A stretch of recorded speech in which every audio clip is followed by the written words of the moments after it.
Nicole Camporeale is an attorney at Floman DePaola, LLC, a small estate and elder law planning law firm in Orange, Connecticut. She attended Quinnipiac University School of Law, and since she began practicing law, she has been assisting clients with planning to protect their families and assets during life and after death. Megan Maruzo is a relationship manager at Principal Wealth Partners, an independent, fee-only fiduciary wealth management firm with offices in Madison and Westport. She has been in the financial services industry for over 20 years with a diverse background in retirement and wealth management, as well as insurance and estate planning. Megan received her BA in economics and an MBA from the University of Connecticut. So welcome, speakers. Thanks. Thank you.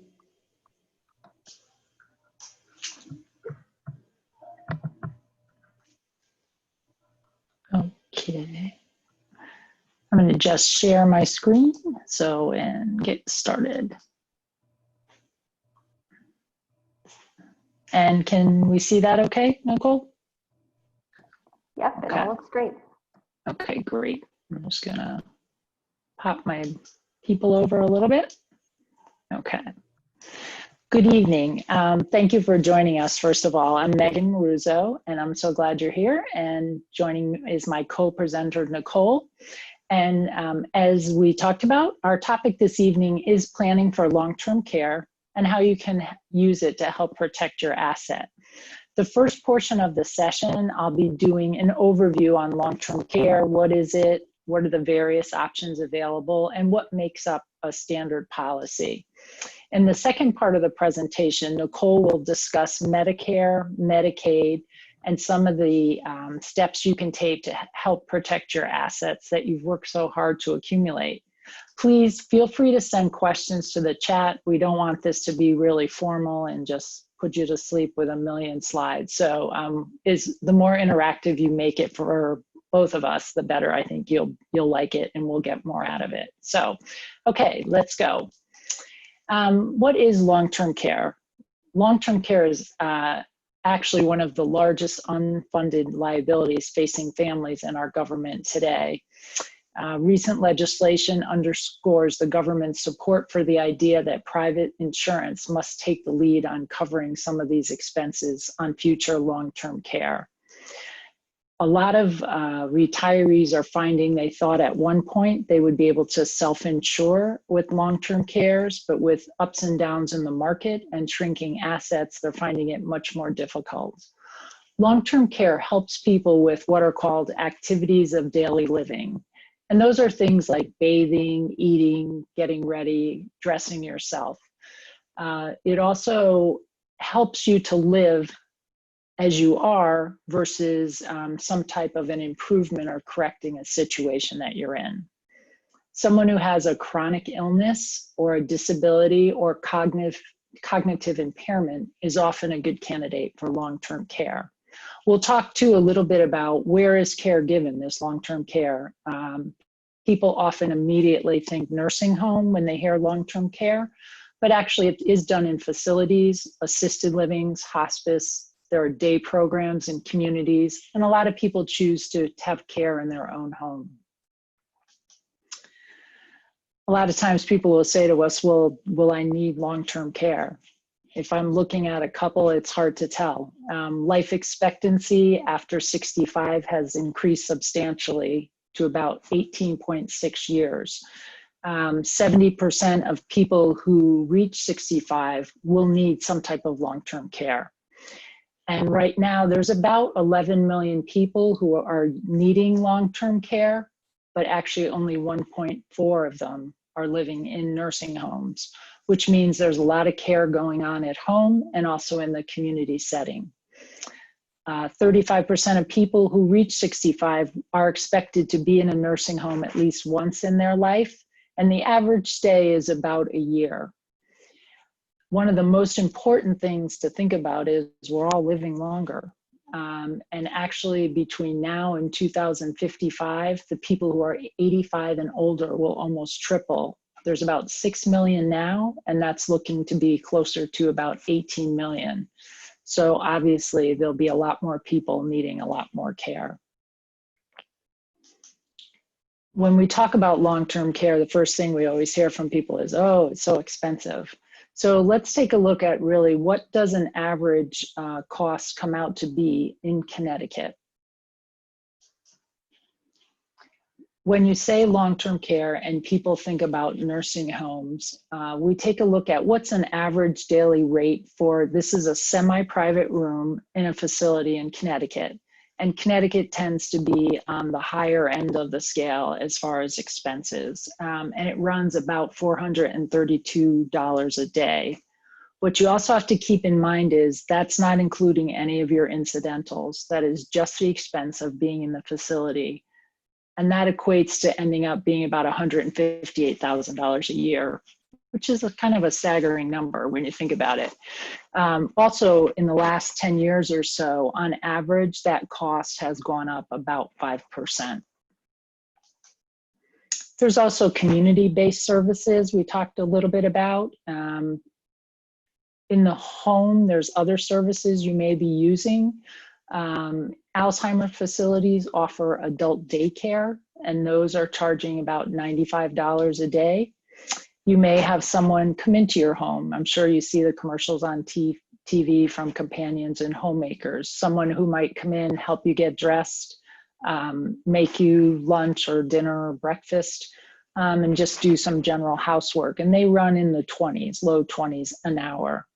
There are also delivery services for meals, and those can run anywhere from $8 to $24 a day, depending on how many meals you decide to do.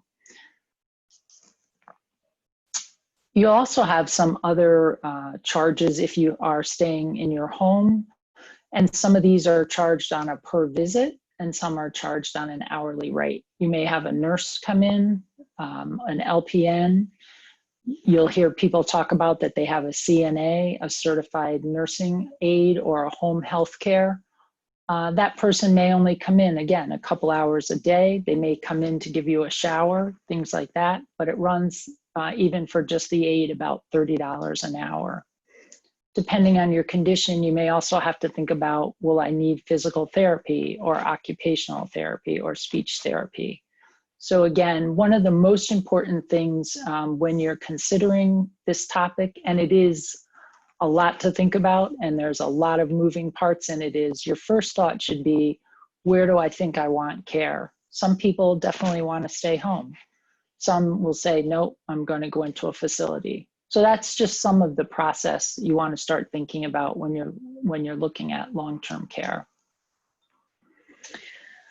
This is probably one of the most common things we hear is, well, I have Medicare, won't that take care of it? Unfortunately, much to the surprise of aging baby boomers, Medicare does not fully cover the cost of long-term care. For example, very little of the cost of home nursing care is covered under Medicare, and skilled care, even in a facility, has special conditions for where it's covered. It's also important to remember that Medicare pretty much runs out after 100 days. And after day 20, you're into a co-insurance or a co-payment type of a situation. It's not going to cover care in assisted living, your home care services, or personal care that's not in conjunction with skilled care. So again, Medicare is going to be great for your regular medical situation, but not something that's going to come into play to help you with long-term care. In conversations you may have with older parents, or even just your friends helping out their parents, you'll hear about Medicaid, or Title 19 as it's called sometimes. Medicaid will pay for home nursing care as well as some home care, but under very specific circumstances. And the Medicaid home care program has actually been drastically reduced due to state budget cuts. To qualify for Medicaid, the recipient must be low income and have spent down most of his or her assets. And what we find is, as a result of this spend down requirement, many people who who need long-term care never actually get to the point where they qualify for Medicaid and get any of the benefits. I'm just briefly touching on this because Nicole will be covering this in greater detail in her portion of the presentation because she is the expert on this. So now that we've talked about who doesn't pay, we want to talk a little bit about, on this chart, who is paying for long-term care. And you see Medicaid does cover a pretty good portion of it. There's some private insurance, not a lot. Long-term care insurance is one of probably the least purchased insurances out there. There are some other government programs that cover about 5%. But if you notice, the out-of-pocket piece is about almost 22%, which is a lot. One of the things that's not reflected on this chart is the amount of care that's being done by spouses and other family members, children or friends. There are costs in here other than the actual expense of the care under those scenarios. Often we find that someone has to reduce their work hours in order to take care of an elderly parent or a sibling, or sometimes people have to give up a job completely in order to take care of a family member. So there's a sandwich generation issue where we have middle-aged folks or a little bit younger trying to, get their retirement going, pay for kids going to college, and then they also have the situation of where they're trying to care for their parents and help out there. So there is a lot of expense related that's not showing in this chart. Who should have long-term care and consider buying it? Let's look first at who should not buy long-term care. You want to make sure it's affordable. That's the most important thing we always stress with clients we talk to. If you don't have a lot of assets, it may not be something that you have to worry about. If you only have Social Security income or SSI, if you have a situation where you get to the end of the month and the bills are a little bit bigger than what's left in the checking account, you're probably not someone that needs to worry about purchasing long-term care. Or if you're already on Medicaid, then it's not something for you. However, you should think about long-term care if you have many assets and a good income, and you want to make sure that you're not going to end up using all of your assets or income for long-term care. A lot of times people are interested in keeping those assets either for their heirs or a charitable organization, someone to leave it to, and they're looking for a mechanism that helps them protect that. If you're able to pay insurance premiums that are, when you look at them, when they're discussed, and the most important thing to keep in the back of your mind is those premiums on most of these traditional policies are going to go up at some point. So you need to factor that in, that there could be an increase. A lot of people don't want to depend on their family or put that burden on their family to help them out. So they're looking for a policy that will help them have the care and not have their children worrying about it. A lot of times they don't, have siblings or children, or they're all out of state. So those people are good candidates for it. And one of the most important things is you want to be able to choose where you receive your care, and a policy will help you with that. So what are some of the options for long-term care? There are traditional long-term care policies. They're still available, although many of the original insurers are no longer in the market. Once baby boomers who had purchased these policies began to draw on the benefits, a lot of the companies had not calculated the premiums correctly, and it turned out that they ended up exiting the market, and the books have been taken over by the remaining carriers who are out there. There's different parts in those policies, and we'll go through that. There's hybrid models that are available, one of which is a thing called accelerated death benefit. You'll find this on a lot of life insurance policies. Many carriers offer it at no extra expense. And basically what that rider says is, and again, it's going to vary based on your policy and your carrier, is if you have been certified to have a terminal condition and be within 6 months of passing away, it allows you to tap into your death benefit and use that to get different get help with medical expenses that you're running into right now. I actually had a client several years ago who had a life insurance policy with that particular rider on it. He had a terminal condition, and he tapped into his death benefit and was able to buy an expensive piece of medical equipment that helped aid with his care. There's chronic care riders, there's long-term care riders on life insurances and annuities. Again, all of them have a little bit different way of covering it. So you always want to be very careful before you sign up for anything that you truly understand it. You want to work with some agent that you're comfortable with and that you can ask a lot of questions and get the right answers. There is also people who decide they want to self-insure. Actually, people who have a lot of assets, it makes sense. It's not worth it for them to put the premium out for the long-term care because they're never going to run out of assets to cover it. And we saw that a good section of the population is paying for it and self-insuring. There's tax qualified and not tax qualified policies. Basically, the difference is whether the premiums are able to be deducted and whether the benefits count or don't count as income. And that's something you want to review with your accountant or your estate planning attorney and make sure that the policy you have, you understand how it works. So let's talk about what kind of services are covered. One of the things we always tell people to look at is find out what type of facilities your long-term care policy covers. This comes into play more with some of the older policies. They may have a clause in there that requires you to be in a certain type of facility. If you're not in that, they may not cover it.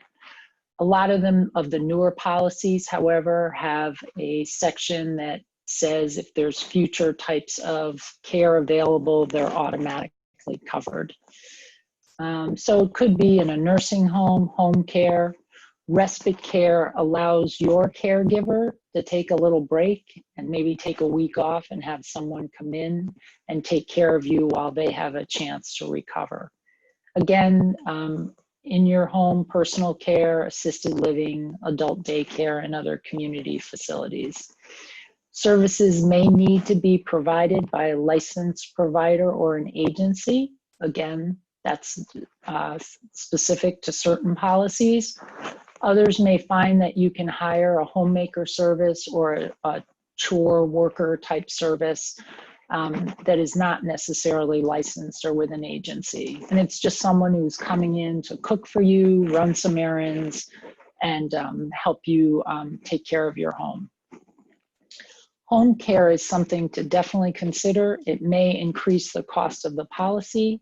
However, it's important to review that benefit because a lot of people really would prefer to stay in the home versus a facility. The other thing to think about is what is not going to be covered. A mental or nervous disorder other than Alzheimer's or dementia, alcohol or drug addiction, illness or injury from a war. If you're being treated in a government facility and the government is paid for that treatment, then it's not going to cover that. And anything with attempted suicide or self-inflicted injuries. Okay, so let's look at the parts of a traditional policy.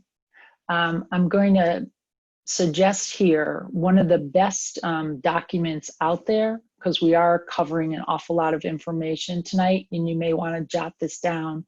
It's put out by the National Association of Insurance Commissioners. So if you just Google NAIC and then put in Long-Term Care Shopper's Guide, it is an objective piece that's put out there that gives you some great information in very simple language, and at the end has a lot of questions which they answer that probably are on your mind as well.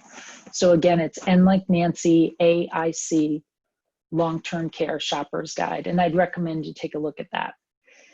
A lifetime benefit amount just says this is the total pool or pot of money that you're going to have available to use for long-term care.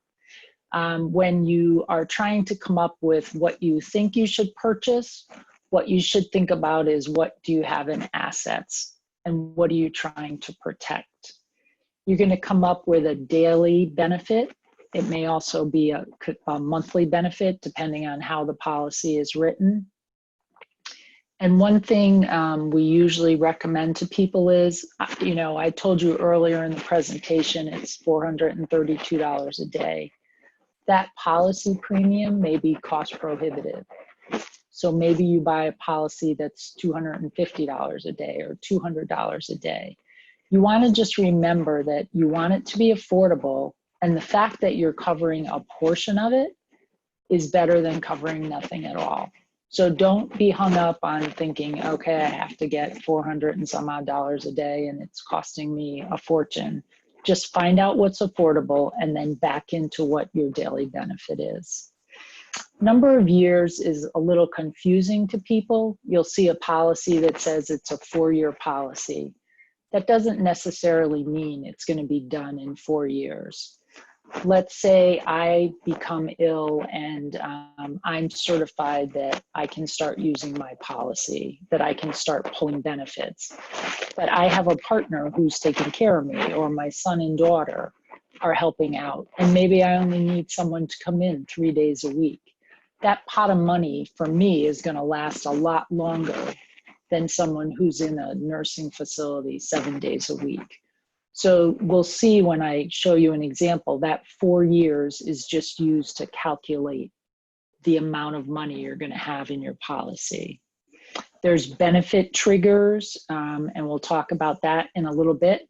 What causes the policy to be activated and a physician to certify that you should in fact be able to use it.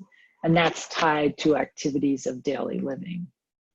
I like to think about the elimination period kind of like a deductible.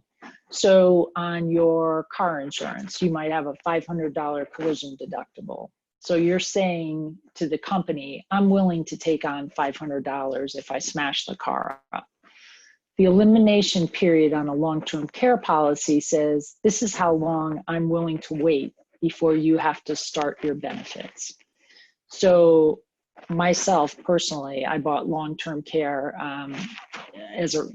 probably because I took care of both my parents. And I do have 2 kids, but right now they're both out of state. So several years ago, I purchased a policy and it has a 90-day elimination period.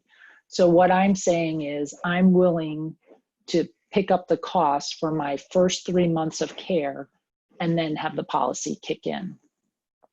The shorter the elimination period, the more expensive the premium is going to be. So these are some of the typical ones. They go up to even 180 days, but you have to keep in the back of your mind that you are willing to give up that amount of assets before the policy will come into play. When they count those days, you also want to be careful. Some of more of the older policies have service days is how they count those, say in my case, the 90 days. So I would actually have to have 90 days of actual services before I would have met that. A calendar day says if I've had 2 days of service this week, the whole week counts. So the calendar is a much better deal on the policy. And inflation protection. What do I want to put on the policy to try and keep the benefits moving up and keep them in line with the costs moving up? Again, lots of information, and so let's go look at an example. So I have a sample policy here, and it says I picked a $300 a day benefit, which equates to $9,000 a month. I'm willing to wait 90 days before this policy is going to kick in. And I picked a 4-year policy, and I decided I wanted to get 5% compound inflation to keep my benefit moving up. So these pieces are used to calculate what your total lifetime benefit when you start the policy, or that pot of money, as I like to call it.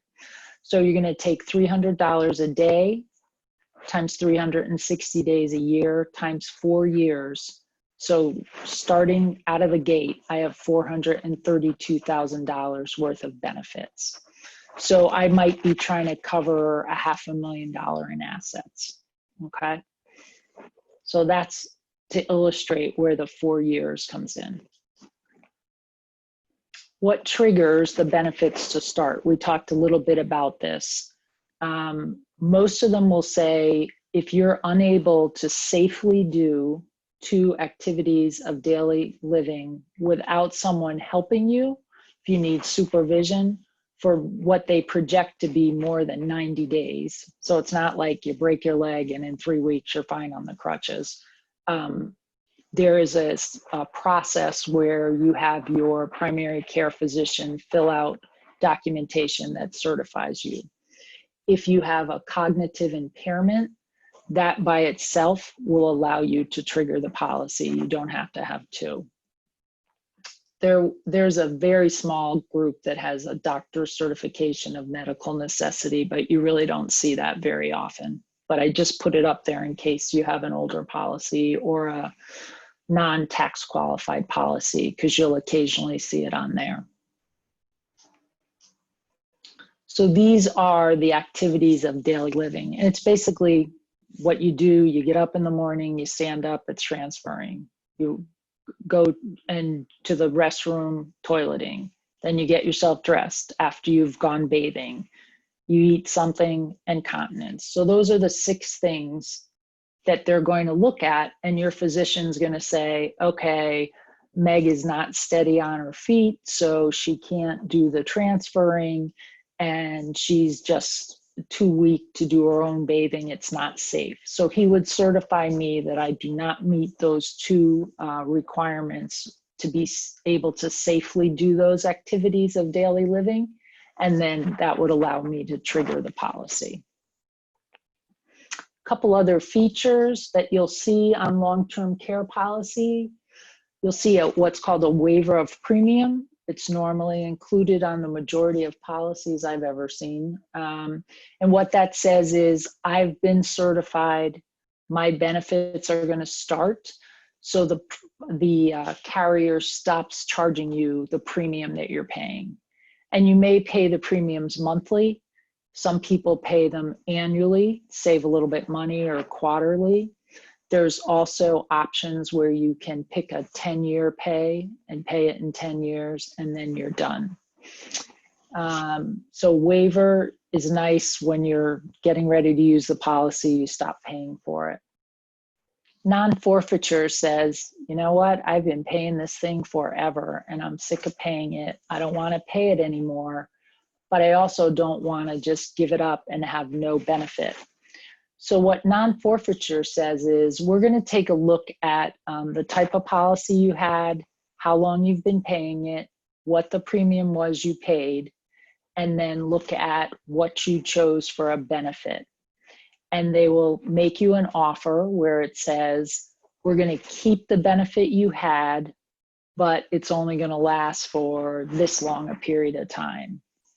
Or they'll say, we'll keep it for the 4 years, but instead of having $300 a day, you're going to have $173 a day. So the benefit of this is, you've paid all that money and it hasn't gone down the drain. At least you get some type of a reduced paid up policy that's going to give you a smaller amount of benefits, but it freezes and you never lose it and then you can use it. Some policies have a return of premium option. You're going to find that they are very expensive. They're sometimes almost double what a normal policy is, but some people want to know, if they don't use it, that they're going to get their money back. Shared care is also a nice feature. You'll pay more for it, but in that, to make it a simple example, my spouse and I each have a policy. I haven't used any of my benefits. He's used all of his benefits. He can take some of mine and use it for him. So that's another nice feature sometimes we see people selecting. Last thing before I turn it over to Nicole, the state of Connecticut has a great program called the Partnership Program, and it's a safety net for policyholders that gives you asset protection and also has a reciprocity program with some other states. The way the partnership program came to be was the states began to look to collaborate with private insurance companies who were selling long-term care insurance in order to encourage people to buy a policy. It helps the state in the sense that they're potentially going to have less people going on to Medicaid. It helps the person who's buying the policy because it allows them to protect assets when they get into a situation where their policy has paid everything out, all of the benefits, and they are looking to apply for Medicaid. Again, Nicole is going to go through a great discussion on that, so I'm going to just keep it at a high level here. But when they are looking at what are called countable assets, they will take into consideration that you were smart enough to purchase this policy and you've saved them, say, $300,000 because that's what your policy paid out. And when they count your assets, they will not count those 300,000. So that allows you to keep that and pass it on to your heirs. There are requirements if you get a partnership program policy. They want you to buy at a minimum $291 for a daily benefit for facility or half of that for home health care. And you do need to purchase the 3% compound inflation. If you buy a partnership policy from a carrier, they know that and they will tell you all that when you go through it. There is a great website and you can just Google State of Connecticut Partnership Program. And they have a lot of good frequently asked questions and they'll go through the whole process with you. So now that I've talked, I'm going to pass it over to Nicole and she's going to go through some ideas for protecting your assets. Nicole, I'm going to stop sharing so you can share. All right, thank you. There you go. Let me share my screen and make sure we're all good. Share. All right, how's that? Good? Perfect. So thank you, Megan, and thank you, Blackstone Library, and thanks for everyone for watching. That was obviously great information. Just a quick intro. Like she said, my name is Nicole Camporeale. I'm an attorney at Floman DePaola. We're a small law firm focusing in the areas of long-term care planning, which is the topic of today, estate planning, and probate work. So if you need anything, let me know, but let's get into the topics of discussion. Just want to give some important information for everyone out there that we're going to be discussing Medicaid in Connecticut only. There's different rules for different states, so I want to make that clear to everybody. Medicaid rules change very regularly, so I want to just make sure that you know that this may apply to something that you're thinking about in your life or your loved ones, but I always recommend getting somebody to look at your specific situation just in case, because everyone is so unique. Megan went over great information about the cost of long-term care here in Connecticut. So it varies, you know, home health care, independent living, or assisted living facilities, as well as skilled nursing facilities are all options for places to receive care at very varying rates. There's also different ways to pay for these different types of care. So I'm going to be focusing mostly on that home health care and the skilled nursing facilities. Just because Medicaid pays for that type of care, and that's going to be mostly what I'm focusing on today, but obviously there are options for paying for assisted living facilities as well. So I won't go I'm going to try not to repeat too much just so that, again, I don't bore you with my information, but it's expensive, right? The average cost of care is about $13,000 a month right now. That can total almost $160,000 per year. So that's really my discussion with you today is how do we pay for that and what happens when we run out of money? So the way that you can pay for your long-term care is either to privately pay with your own assets. You can purchase a long-term care insurance policy like Megan went over. You could tap into the equity in your home if you're willing to do that using equity lines of credit, reverse mortgages. If you or your spouse was a wartime veteran, there's also an aid and attendance pension that is available. It doesn't cover all of long-term care, but supplements your income. So it gives you maybe $1,000, $2,000 extra a month, which you can use for care. Certainly doesn't cover everything. what my discussion with you today is mostly going to focus around is the Medicaid program, also called Title 19. So that's really what is used to pay for care when you've run out of your own money. And there's many different rules for how to qualify. So I'm going to touch on all of that today. You know, if you have questions, obviously it's a lot of information. So I just want to make sure that I'm at least giving you that important information, how we can plan for it. But I know there may be questions about it. So, you know, feel free to ask and we'll definitely touch on those at the end of the presentation. Another thing Megan did touch on was the difference between Medicare versus Medicaid. She gave a great explanation, but just briefly, Medicare is the federal health insurance program that's run by the government for individuals over 65 primarily. Doesn't pay for much long-term care. You actually must be formally admitted to a hospital as an inpatient and then discharged to a rehab or skilled nursing facility in order for anything to be covered. And that's about 100 days that Medicare will cover. A lot of individuals that I meet with, they've been not admitted, they've been in observation status at a hospital. And you know, that's unfortunate because if they're discharged from observation status, they don't get that Medicare coverage of 100 days and they have to start privately paying automatically. So definitely advocating for loved ones to get admitted if that's the case. Medicaid, on the other hand, is much different than Medicare. We don't want to use those interchangeably. Medicaid is the federal medical program, which is implemented by each state. That just means that each state follows different guidelines and different rules. So again, we're going to talk about Connecticut today. A lot of states are similar, but obviously there's some differences. So Medicaid provides medical assistance for eligible low-income adults, children, pregnant women, and elderly adults and people with disabilities. So I'm going to focus on the elderly today, since that's really my focus in my work. Medicaid has certain functional and financial eligibility guidelines. So I'm going to go over what those are on other slides. That's what changes very often. So we want to make sure we are always following what's going on and keeping up with the rules. So what does Medicaid actually pay for? Medicaid will pay for care at home and care in a skilled nursing facility. So it's a common misconception that they only pay for care in a skilled nursing facility, but Connecticut specifically has the Connecticut Home Care Program for Elders. It's also called CHCPE, and that's probably what I'll call it today just to shorten it up. And it pays for care in the home, but at varying levels. So obviously, you know, you could live at home and need help paying for care and only need a couple of hours a day, 30 hours a week, or 24/7 care.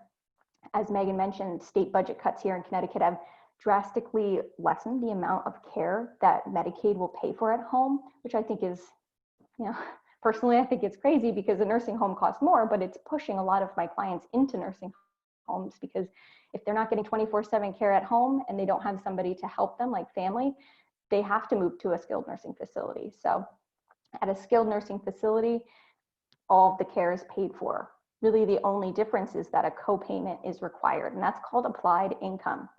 Basically, it's all of your income minus $60 for personal needs like haircuts and nails and toiletries and things like that. So, you know, if you have $1,600 a month in Social Security, you pay that to the nursing home, and then Medicaid picks up the rest of the bill. There's a process for applying for Medicaid, and this is the process that I typically am helping a lot of people with, the application itself, as well as spending down and making sure we qualify financially, which I'll go over. But in Connecticut, it's managed by the Department of Social Services, which is just a government agency. You're required to complete and submit an application. It's about 21 pages. You have to also submit a lot of required documentation. So basically all of your financial information for the past 5 years, and that's called the 5-year look back period. So there's going to be a couple of like buzzwords you might hear today, which you might read about online or hear from a friend. 5-year look back is probably one of those. So what is that 5-year look back period? It's a period of time that starts from the day you apply and looks back for the past 5 years to see what you did with your assets during those 5 years. So why does that matter? Basically, we want to make sure that you're not doing anything with your assets that might disqualify you from receiving Medicaid if it's something that you might need within the next 5 years. And I'll touch on that when I get to gifting and things like that. But how does the Department of Social Services know what you did during the 5-year look back? So if I apply for Medicaid today, they're looking at what I did for the past 5 years with my money. How do they know? Basically, you're required to disclose all of your information. There's affidavits and things that you sign, or your power of attorney might sign that says, yes, this is accurate. You're providing the Department of Social Services with proof of what you did as well. So that's in the form of bank statements. So I'm looking through 5 years of my clients' bank statements to make sure there's nothing that they did with their money that could disqualify them, mainly making gifts of assets. People say, well, can I just take it all out and hide it under my bed? If they see a big withdrawal from the account, they're going to say, where did it go? If you can't prove to them where it went, there's going to be an issue, and we'll talk about what that is. So let's talk about the basic Medicaid eligibility rules. You have to be functionally eligible, and that's those ADLs, activities of daily living, that Megan was talking about. If you require assistance with your ADLs, you're functionally eligible. If you're living in a skilled nursing home, you're functionally eligible. You know, not many people are living there voluntarily. They need help. So that's why they are typically just functionally eligible from the get-go. You also have to be financially eligible for Medicaid. And that's the big hang up that a lot of people have. How do we get financially eligible for Medicaid? Well, there's an asset limit as well as an income limit for certain programs under Medicaid. So the asset limit, if you are a single individual, is you can only have $1,600. Very small amount, right? $1,600. That's a poverty level. That's why it's called a poverty-based program. You basically have to have spent all your other money before the government will start picking up this very expensive bill. If you are married, there's different categorizations for the spouses. So the spouse that needs care is called the institutionalized spouse, meaning they possibly live in an institution like a skilled nursing home. It's not a nice name, but that's what they call it. They can only keep that $1,600. And then the community spouse is the spouse that does not need care. They get to keep a lot more in the eyes of Medicaid, not in everyone else's eyes possibly, but in Medicaid's eyes, it's more. So that community spouse can keep 1/2 of the remaining marital assets. There's a minimum of $25,000 that they can keep approximately. And then there's a maximum of $128,640. These numbers are what changes every 6 months to 1 year. So last year it was 126,000, now it's 128,000. So what does that mean? If you and your spouse have $200,000, the community spouse can keep half of that, $100,000. They can't, if they had $400,000, the community spouse cannot keep $200,000, 1/2.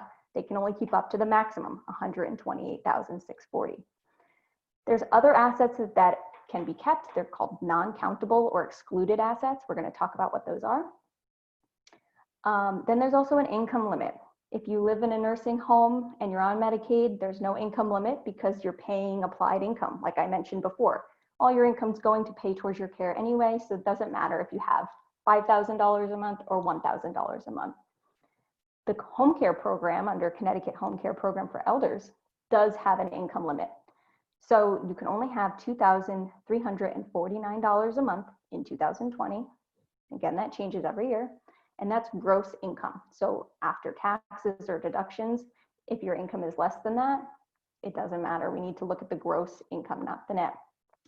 So what happens if you are over by $1, $2, or $1,000? You can't get Medicaid? That's not the case. Actually, you actually can get Medicaid, but you have to put your extra income in a special type of trust. It's called a Plan of Connecticut Pooled Trust. I'm not going to go really far into detail on that, but just know that you're not going to be stuck without care and without Medicaid. You can get on Medicaid. It's just you have to take an additional step to do it. So let's talk about what you can keep that's an excluded asset. That $1,600 of countable assets, you can keep that in your bank account. Obviously, it's not a lot, but you can keep it. You can also keep your home if you're living in it. So if you're receiving home care in your home, it's not going to count. You have a $200,000 home, but you're living in it. It doesn't count towards that $1,600. If you are in a nursing home, but your spouse is still living in the house, in the community, they can also keep the home. If you're single and living in a nursing home, you cannot keep your home. Nobody's living there. They say, okay, you have to sell that home and spend the money from the sale on your care. It counts. So only in certain circumstances is the home not counted. You can also keep your household furnishings, personal belongings. You can have one car up to any value, really, even if you're not driving it and you're in a nursing home, which seems kind of silly, but family sometimes uses the car to bring you to appointments and things like that. You can also have irrevocable prepaid funeral contracts. So there is a limit on how much you can keep, but we've seen up to $10,000 of prepaid funeral contracts that you can keep. The reason being, everybody dies, right? So the funeral homes need to get paid because almost everyone has a funeral. So Medicaid says, you know, if you do an irrevocable policy, meaning you cannot take the money back, they'll allow that to happen. Same thing with burial plots. You're allowed to have a burial plot for each of your spouse, and that does not count as well. Megan touched on that Connecticut partnership long-term care insurance policy. So if you've used, let's just say, $300,000 of a long-term care insurance policy, that's a Connecticut partnership policy, you can keep $300,000. So basically it's like an offset. The policy has paid towards your care $300,000. The government says, that was great. You really helped us avoid having to spend $300,000 on you. Therefore, we'll let you keep $300,000 of your own cash to pass down to your family, and you'll still qualify for Medicaid. So that's a great policy to look into if that's something that's a concern of yours.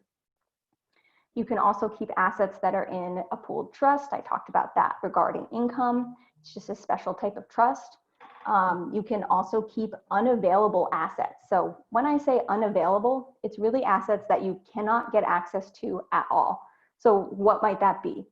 Let's say you have your home and it's listed for sale, but nobody wants to buy it. It's not really happening in today's market, in Connecticut at least, but it has happened where I've had a really not so nice house that I've been trying to sell for a client so that he can spend that money on his care, but nobody wants to buy it. So we can say that's inaccessible. The cash is not in his hand to pay for his care. So until it sells, he can go on Medicaid. It's inaccessible or unavailable. I put caution because you can't just make up what's inaccessible or unavailable to you. You know, the Department of Social Services has rules about that. There's also a special type of annuity that's you're allowed to have. Most annuities you are not. It's a fixed immediate income only annuity, also called a SPIA annuity. It's a special type of annuity pretty much just for this purpose, where you can turn a fixed amount of money, let's say $100,000, into an income stream in order to qualify for Medicaid. So, you know, when might we do that? Sometimes we have clients who are in a nursing home on Medicaid, and then they receive like a lump sum settlement from an accident or from an estate or something like that. What do they do with that money? Should they get kicked off of Medicaid because they just came into a bunch of money and have to spend it all on their care? No, sometimes we'll purchase this SPIA annuity and just create more income for them. That income might be used to help pay for care in the home, or it would just go towards their applied income. There's trade-offs to doing that. You know, why would you want to do that? Sometimes there's a death benefit that can go to your family. A lot more in depth on that. So if you're curious about that, let me know. But I'm just going to move on just in case. I could talk forever. So I want to make sure I get to everything. So we just talked about excluded assets. So what's not excluded? Basically everything else. All of your bank accounts, checking, savings, business accounts, retirement accounts such as 401ks, IRAs, 403bs, investment accounts such as stocks, bonds, mutual funds, CDs, revocable trusts. So, you know, a lot of people say, oh, I have a revocable trust, it's protected. It's not the case. You can revoke the trust and spend the money that was in it. So only irrevocable trusts work for that. I'll touch on that when I get to the planning aspect of this presentation. If you have vacation or Christmas club funds, those are counted. All real estate other than your primary residence, if you're living in it or your spouse is living in it, so even timeshares are counted. which they don't really have value nowadays. So they might be excludable, that's good. Life insurance. So some people will say, well, I have a life insurance policy, you know, why is that countable? If there's cash value to your life insurance policy that you can liquidate, even if it's half of the death benefit, the state of Connecticut says liquidate it. So, you know, you can only keep life insurance that has a value of cash value of $1,500 or less, which not many do. Most of them are over that. I think I forgot to mention on the last slide that term life insurance policies typically don't have a cash value, and therefore they're excluded. So, you know, they may end at a certain point because they're term, but if you have one, that's usually not a countable asset as well.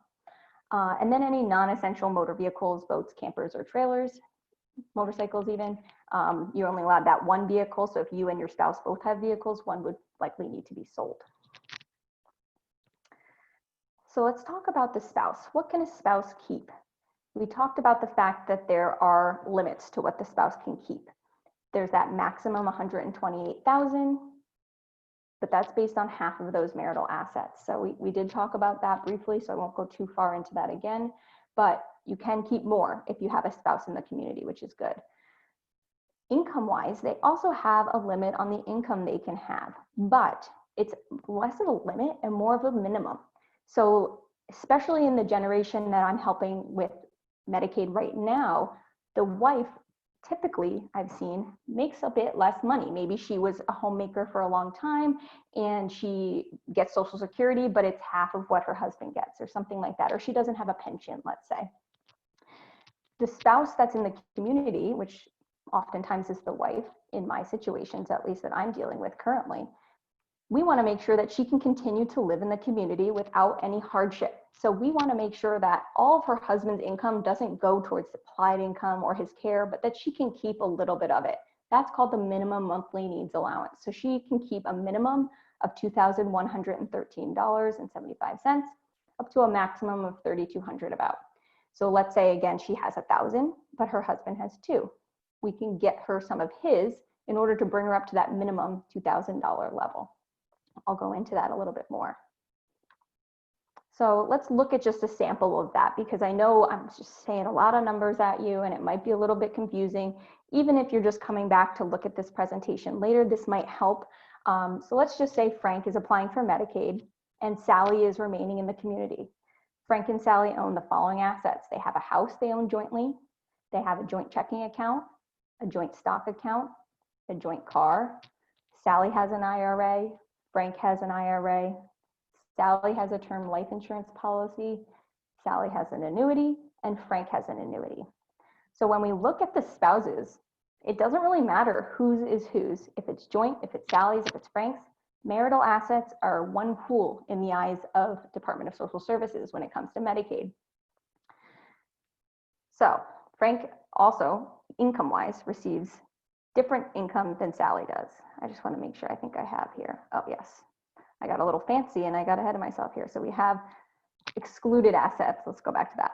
The house is excluded because Sally is living in the house. She's part of the community. Sally can keep the car because one car is an excludable asset. So right there, she's got $430,000 in assets she can keep that are excluded. She can keep her term life insurance policy because term policies don't have a cash value. Great, she can keep that as well. Those are the only assets that are actually excluded. So everything in this included list is going to count towards Frank's $1,600 and Sally's $128,000 that she can keep. So they have that joint checking account, the joint stock account, her IRA, his IRA, her annuity, and his annuity. So those are all included. So let's just look at that again. The total countable assets are $200,000. So what do? That's more than they can keep, right? We need to spend down those assets until they reach the amount that they're allowed to have in order to qualify for Medicaid. So the community spouse protected amount, that $128,000, is what we're looking at. So when we divide $200,000 in countable assets by 2, we get 100,000. Sally can keep that 100,000. She can't keep 128,000 because that's not half. I know that might seem confusing, but there's maximums and minimums, but we always default to that half.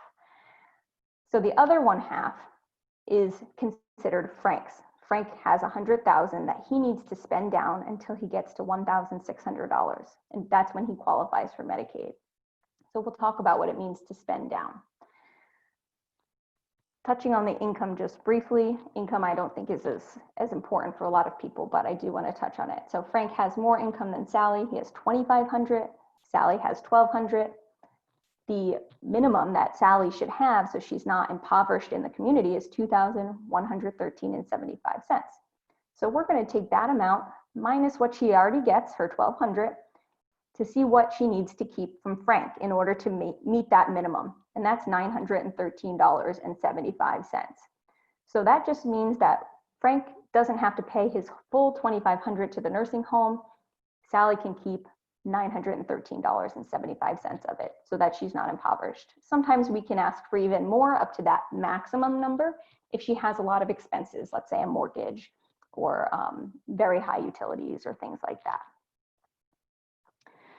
So now that I've bored you all with the rules and what's included, what's excluded, how do we calculate it? What do we do now, right? How do we pre-plan to make sure that we don't do anything that might mess up a Medicaid application in the future so that we can protect assets? That's really what I'm helping a lot of clients with who aren't needing Medicaid right now, but want to make sure that if and when that happens, that they're all set and they did everything right and possibly protected some assets. So you can move assets.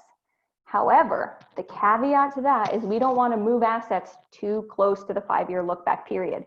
We don't have a crystal ball. So typically, if my clients are older or they don't have enough in other assets to get them past 5 years privately paying or using a long-term care insurance policy, I tell them don't move the assets. You're going to create an issue. You're going to get a penalty. You're going to not qualify for Medicaid. So we need to be cognizant of when we need care and how much money we have. So one way to move assets, but do it in a better way, is to use trusts. Revocable living trusts do not protect assets. So I want to make that clear again. But irrevocable trusts, specific kinds of trusts, we call ours a MAPT, or a Medicaid Asset Protection Trust. Does just that. It protects assets from Medicaid. They can be used to protect assets. So what that means is that we're putting, let's say, your house into an irrevocable trust in order to say, that's not mine anymore. I don't own that house. You can't make me sell it if I go to a nursing home. But you have to have it in the trust for at least 5 years before you need Medicaid. So what I help my clients with is calculating an estimate of how long they might last with their other assets to get past that 5-year look back period.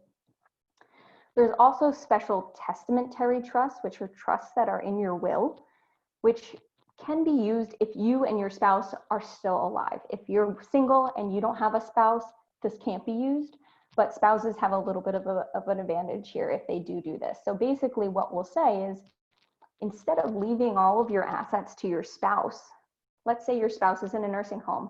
I love my spouse. I want them to be cared for, but I know that if I leave them all of my money, they're going to spend it all on their care because they already need care, or they may need care if I'm gone because I was the one helping them. So instead of saying, I give it all to you, I'm going to say, put it in a trust.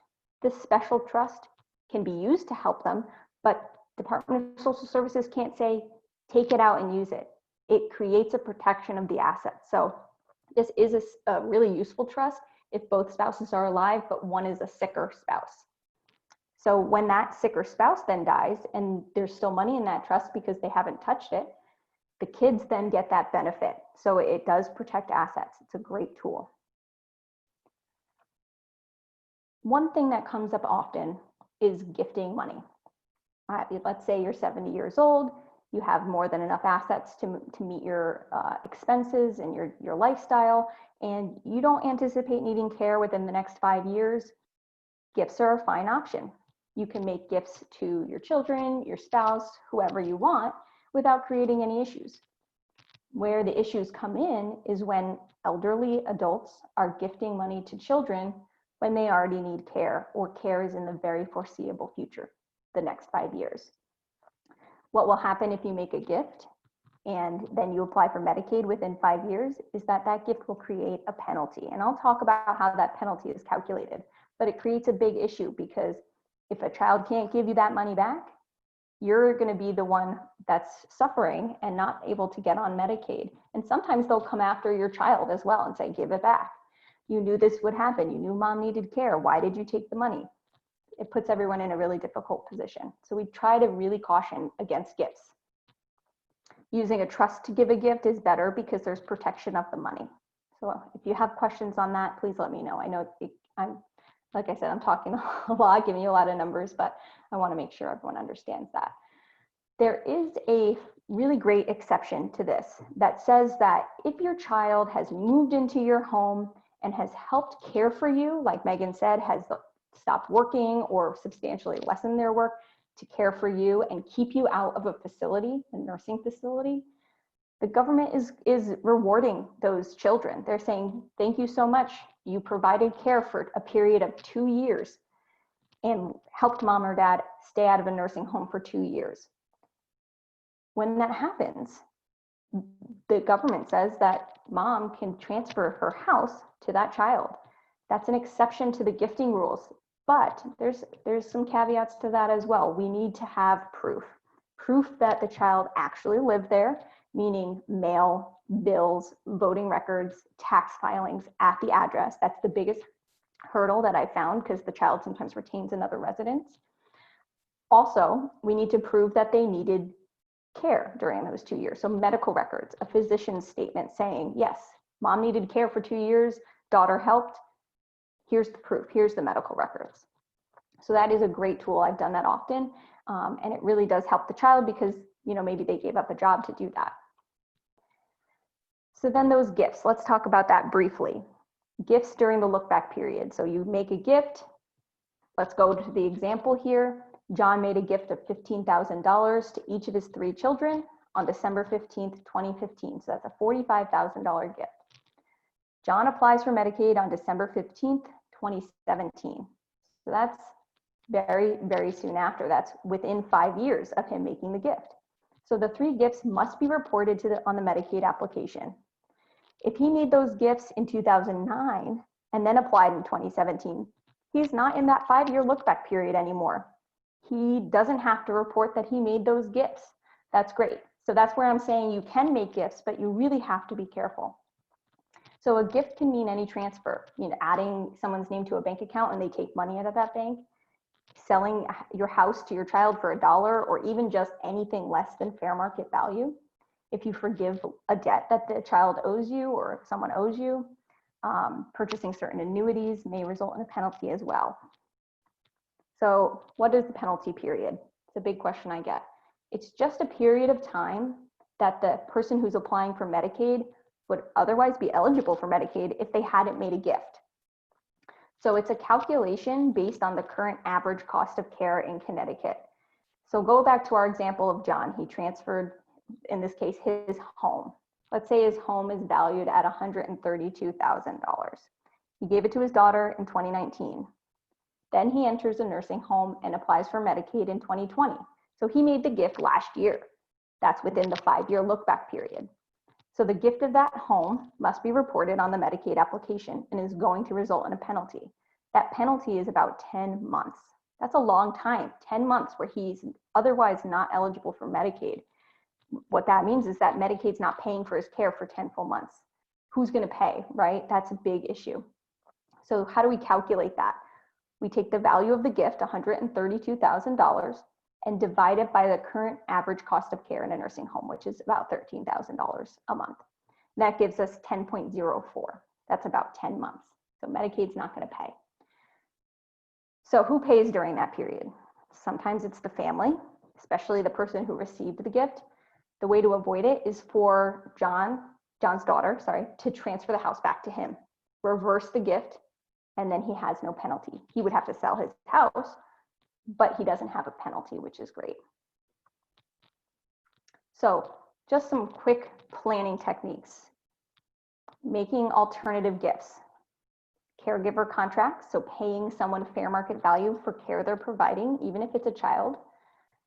That special annuity I talked about, but caution with that. You can pay for reasonable expenses. These are spend down expenses like home improvements, prepaid funeral contracts, because those are excluded assets. Paying debts, so if you have a mortgage on your house, you can pay off that mortgage, that's fine to do. And prepaid contracts for care, legal services, and financial services. So let's say you have $100,000 that you need to spend down. That's in that Frank and Sally scenario. Frank needs to spend it on something. He can make improvements to the home so Sally can sell it for more later. He can pay off the mortgage so that Sally doesn't have to worry about that. He can buy a prepaid funeral contract. He can pay me, the attorney, to help him with the Medicaid and help Sally apply for Medicaid, spend down, and do the planning. He can prepay for some of his care at the nursing home if he wants to do that, or he can purchase that special annuity I talked about.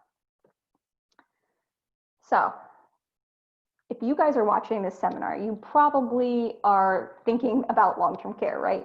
What's the next step you can take? First, you can meet with an attorney. You know, obviously that's the work that I do. There's so much information out there. Everyone is so different, and the planning that you can do is so unique that meeting with an attorney is probably a good idea, even if care is not in the future. There's obviously estate planning you can do to protect assets as long as you're at least 5 years away. So finding a good fit, someone who practices elder law or long-term care planning, an accountant, talking to them about gifts or transfers you've made may be important. A financial advisor, so you can review your long-term care policy or potentially purchase one, talk about annuities and things like that.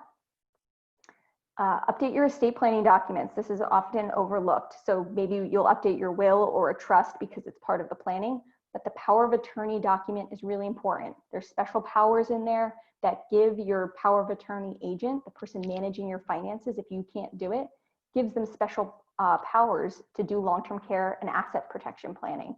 So 2016 is the cutoff year where that started being put into the power of attorney documents.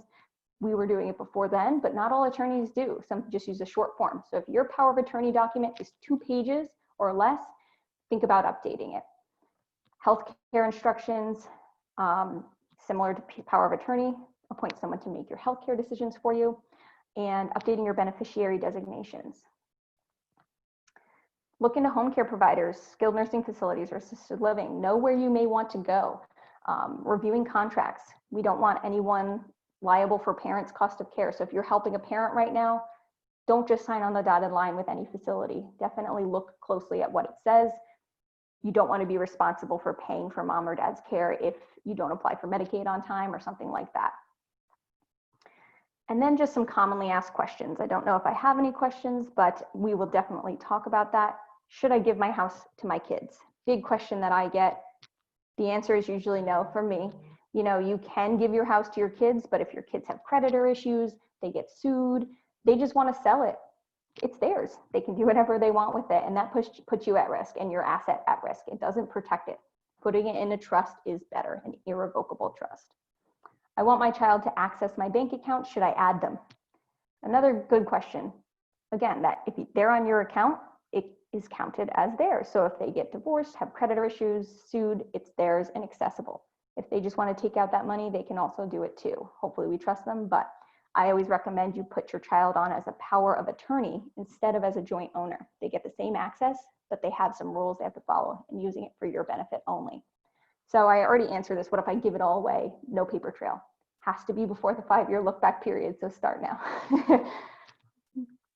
So again, disclaimer, this is just information, it's not legal advice. So hopefully, you know, I'm a lawyer, I have to give you that, but hopefully you found this really helpful. If you need anything, please contact Megan or myself. You know, we really enjoy giving these types of presentations and helping people with this type of work. So definitely reach out with any questions if you have it after, but you know, feel free to ask us any right now in the chat. I'd just like to echo Nicole. We appreciate you paying such close attention and hanging in there because we know there was a lot of information. And we're both happy to talk to you. Any questions, just feel free to email us or give us a buzz. Sounds good. Oh, thank you, Allie. That was very nice. Yes, thank you so much, everyone. Okay. Well, if anyone doesn't have any questions, I'm guessing that, I don't know if our host will jump in There and we go. close this out. James Thank you so Blackstone. much. Yeah, thank you. And like I said, it'll be probably posted tomorrow, just on our YouTube channel, which you can access from Blackstone Library's homepage. Awesome. Great. Thank you. Yeah. Thank you all for joining us and have a good evening. Take care. Thank Bye-bye. you. Thanks so much.